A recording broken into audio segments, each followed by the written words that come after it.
This is Macro Horizons, episode 292, The Journey to Neutral, presented by BMO Capital Markets. I'm your host, Ian Lyngen, here with Ben Jeffery to bring you our thoughts from the trading desk for the upcoming week of September 23rd.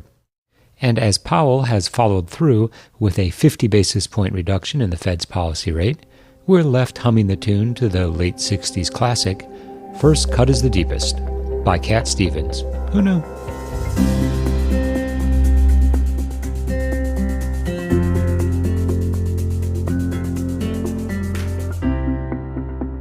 Each week, we offer an updated view on the U.S. rates market and a bad joke or two. But more importantly, the show is centered on responding directly to questions submitted by listeners and clients.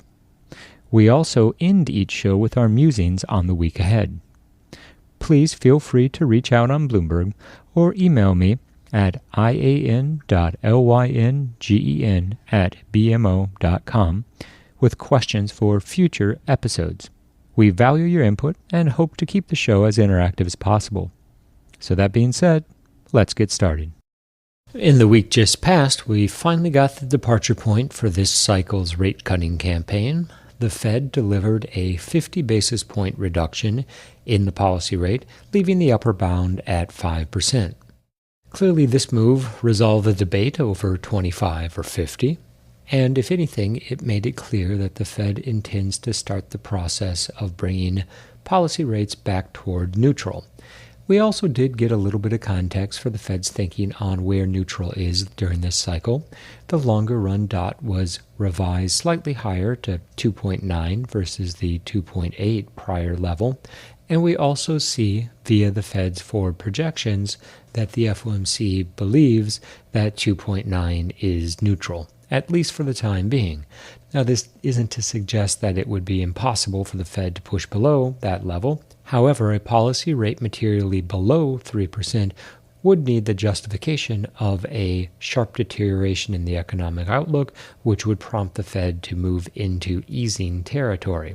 As it currently stands, the messaging from the Fed is simply that the progress made on the inflation front is enough to justify bringing rates back from the extremes of the restrictive policy that is currently in place, and the process will be gradual.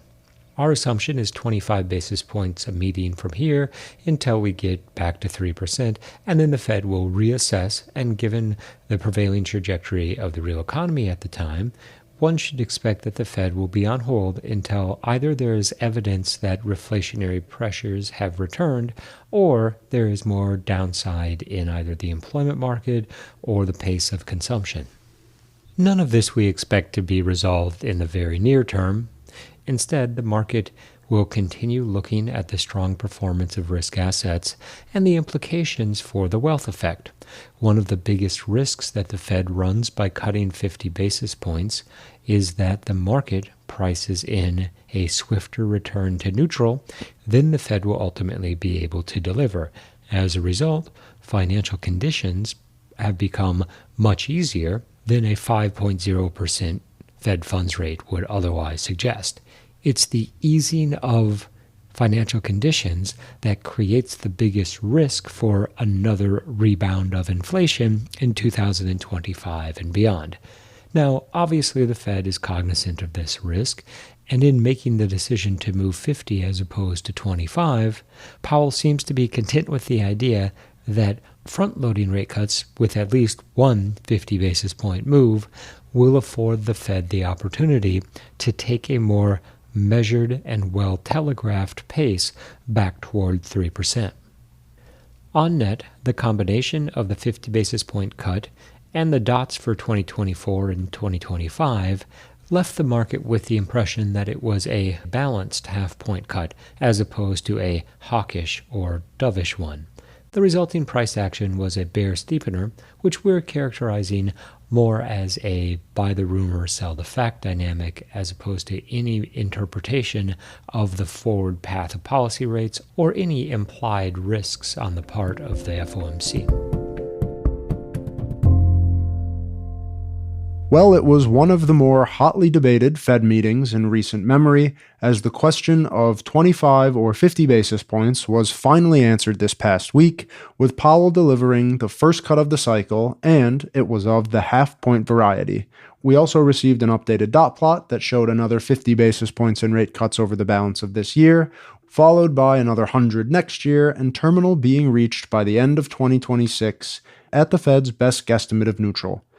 We also learned at the press conference that this past week's move does not imply anything about the magnitude of future cuts, and the main reason why the committee opted to deliver 50 basis points instead of 25 this time around was simply not to risk falling behind on the path toward normalization. Interestingly, as the dust settled following the release of the statement in the SEP, and as Powell left the podium, we actually saw Treasury yields end the day modestly higher, although the curve consistently benefited from the steepening pressure that continues to drive 2s 10s and 5s 30s back toward new steeps. It is interesting that the takeaway was a net bond bearish one from a 50 basis point rate cut. All else being equal, one would have assumed that a half-point cut would have provided a bond bullish impulse across the curve, but the fact that so much of the price action was absorbed in the very front end of the curve really speaks to the notion that it was a classic buy the rumor, sell the fact event. And by that I simply mean that the market was positioned very bond bullishly in the run-up to the Fed, and when we got the Fed's decision in hand, the price action was simply to give back some of the prior gains. Now that doesn't mean that the tone has now changed indefinitely, i.e. toward higher rates for the foreseeable future, but rather that we're back in a classic range trading environment where as we progress through each upcoming rate cut, the 2-year sector will benefit accordingly, and the yield curve, all else being equal, will steepen out. And now the debate has quickly become whether or not the Fed is going to ultimately end up stoking reflationary concerns as opposed to being behind the curve and cutting. It's amazing how quickly the broader narrative has changed over the course of just a few trading sessions. We'll point to the increase in 10-year break-evens as a logical expression of the risk that we might see reflationary concerns come back into the market over the course of the next several quarters. All of this being said, there's no question that the next 2 quarters are the make-or-break window for the soft landing narrative. And a critical component of the Fed's soft landing aspirations is naturally that the unemployment rate continues to be well behaved. Another dynamic that was reflected in the SEP, which showed the Fed's expectation that the unemployment rate is going to top out this cycle at just 4.4%. As we've discussed before, if history is any guide, it seems unlikely that we're going to get a modest increase in the unemployment rate that is then followed by a gentle move back lower in terms of the overall state of joblessness in the U.S. economy. And so, in this vein, to square the economic projections within the SEP with the policy rate ones, sure, it makes sense that the Fed will deliver another 50 basis points in cuts this year, and a relatively modest 100 basis points in easing next year from a still very elevated departure point, if in fact we continue to see labor market resilience, and if in fact we continue to see disinflationary pressures keep the progress toward 2% good enough to justify continuing to cut. Said differently, the Fed has laid out the roadmap for if all goes according to plan over the next several quarters, but if we've learned anything over the past several years, it's that things rarely go according to plan. It's also worth revisiting what Powell said at the press conference in terms of 50 basis points in September, not necessitating more 50 basis point moves, and that represented the chair's effort to talk investors into the baseline assumption being 25 basis points and larger cuts only necessary if the data surprises to the downside, although to look at FOMC pricing out in November and December, clearly the market is not convinced of that, at least until we get September's payrolls data and obviously the CPI print to follow.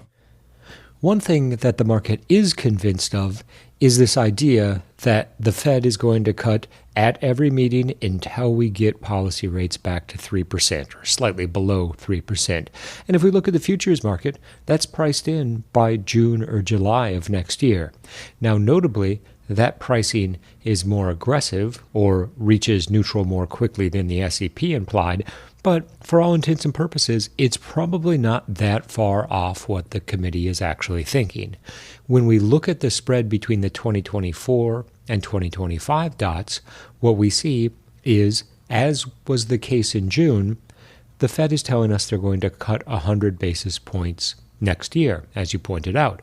Now, spreading 100 basis points worth of rate cuts over an entire year would imply quarterly rate cuts as opposed to a move at every meeting. But we suspect that the reality will ultimately be that it's difficult for the Fed to justify pausing unless we see a resurgence of reflation. And in that case, the pause will most likely be for more than simply one meeting. So as a result, we're going into this process assuming that the rate cuts are 25 basis points per meeting until we're back to the range of 2.75 to 3%, and it's at that point that the Fed will have enough information to truly reassess, and then will subsequently communicate to the market whether or not they can envision justification for needing to move below neutral. On another note, there has been a fair amount of discussion around the fact that the difference between the 2024 dot signaling 50 versus 25 basis points of further rate cuts came down to a single dot. Now, I'll make the observation here that, as was the case in June, the dot plot was arguably stale even upon publication. Logic here is pretty straightforward. The SEP projections are submitted at the beginning of the two-day meeting, and if, in fact, enough of the committee members were going into this event thinking 25, maybe 50, it follows intuitively that the 2024 dot would have assumed a 25 basis point move at the September meeting. So in the case that enough committee members were swayed from 25 to 50, which was undoubtedly the case, this implies that we should be looking at the 2024 dot with a fair amount of skepticism. And in discussing what ultimately came to pass on Wednesday, we would be remiss not to mention the dynamic that we heard discussed fairly frequently in the lead up to the meeting, which was the extent to which the market quote-unquote bullied the Fed into delivering a half-point cut as opposed to a 25 basis point one. Yes, there were several articles from the financial media, along with a few opinions offered from former Fed presidents, offering some unofficial guidance on the size of the cut, but the fact of the matter is that, whether through official channels or not, by allowing market pricing to reach over 40 basis points of a cut priced in, what the Fed ran the risk of doing by only going 25 basis points was delivering a financial conditions tightening impulse at a moment when clearly the bias is to normalize the level of restriction that's being delivered on the economy. And it's not just the outright level of financial conditions that matter, but also the pace of change in the tightening, which of course is a derivative of equity volatility and the rate of change of real rates themselves. What this means as we look out toward November and December, and as the 25 or 50 basis point cut debate will inevitably once again pick up steam, the question will become how explicit the Fed will be in messaging their intention to only go 25, if in fact that's what the data warrants.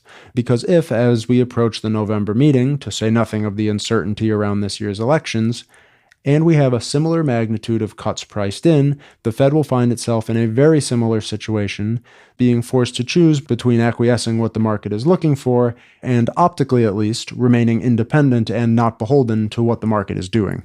On the topic of remaining independent, it will be interesting to see how, if at all, some of the political implications come into play for the November move. Recall that in November, the FOMC meets after the general election closes, although even at that point, it's probably unlikely that the nation will know who won, and it's certainly unlikely that we'll know the composition of Congress per se. If nothing else, the next several months will be a relatively volatile time for the macro narrative as investors weigh the prospects of the Fed attempting to ensure a soft landing, while there's more likely than not to be some at least marginal evidence of sticky inflation on the path back to 2%. It's with this backdrop that we continue to like the steepening trade. 2s 10s is the obvious expression of this bias, but that also holds for 5s bonds as well. Now, as a theme, we have been on board with the compression of 10-year break-evens, and in a more typical environment, we would assume that 10-year break-evens would soon be breaking below 200 basis points. The Fed's decision to move 50 and telegraph a relatively swift return back to neutral has provided a bit of support for break-evens. After all, if the Fed is no longer as aggressive in fighting inflation, one should be open to the notion that it will take longer to get back to the 2% level. 2%. You'll know it when you get there. Yeah, because you'll be at 2%. In the week ahead, the Treasury market will have an array of Fed speak from which to gain a better understanding of the Fed's thinking about the forward path of policy rates. We hear from Bostic, Goolsbee, Kashkari, Williams, Powell, Barr, and what's truly to be a few late additions to the roster as the Fed endeavors to further refine the messaging surrounding the 50 basis point cut, as well as provide a base case scenario for November. We are operating under the assumption that 25 basis points in November will be the Fed's preferred move, unless, of course, the data dictates otherwise. The week ahead also contains key Treasury supply in the form of $69 billion in 2-year notes on Tuesday, followed by $70 billion 5-year notes on Wednesday, and capped with $44 billion 7 years on Thursday. While Friday the 27th isn't month-end, that's obviously the following Monday, September 30th, we do expect that there will be some degree of month and quarter-end demand as September comes to a close, and that could be evident as soon as the close of this week. Our trading bias for the market remains very much intact. We continue to favor the steepener with an acknowledgement that even the 2's10 steepener continues to carry poorly in this environment, and we're cognizant that some might be skeptical of the sustainability of the knee-jerk steepening that followed the Fed. Moreover, while it might not be the most exciting trading bias in the market at the moment, we do think that duration has shifted into the stage of consolidation, and we would expect that the post-Fed bearishness will quickly run its course.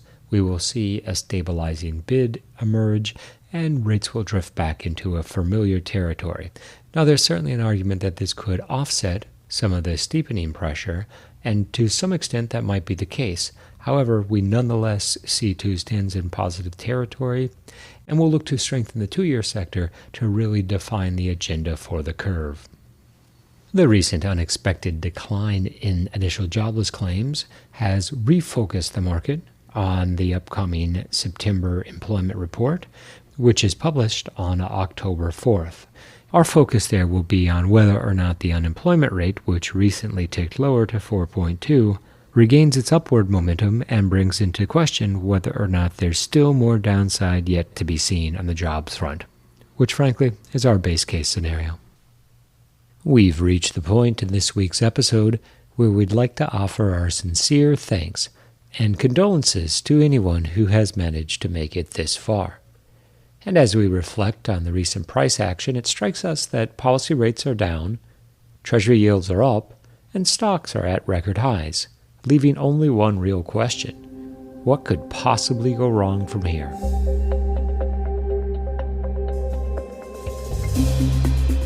Thanks for listening to Macro Horizons. Please visit us at bmocm.com/Macro Horizons. As we aspire to keep our strategy effort as interactive as possible, we'd love to hear what you thought of today's episode. So please email me directly with any feedback at ian.lyngen@bmo.com. You can listen to this show and subscribe on Apple Podcasts or your favorite podcast provider. This show and resources are supported by our team here at BMO, including the FIC Macro Strategy Group and BMO's marketing team. This show has been produced and edited by Puddle Creative. The views expressed here are those of the participants and not those of BMO Capital Markets, its affiliates, or subsidiaries. For full legal disclosure, visit bmocm.com/macrohorizons/legal.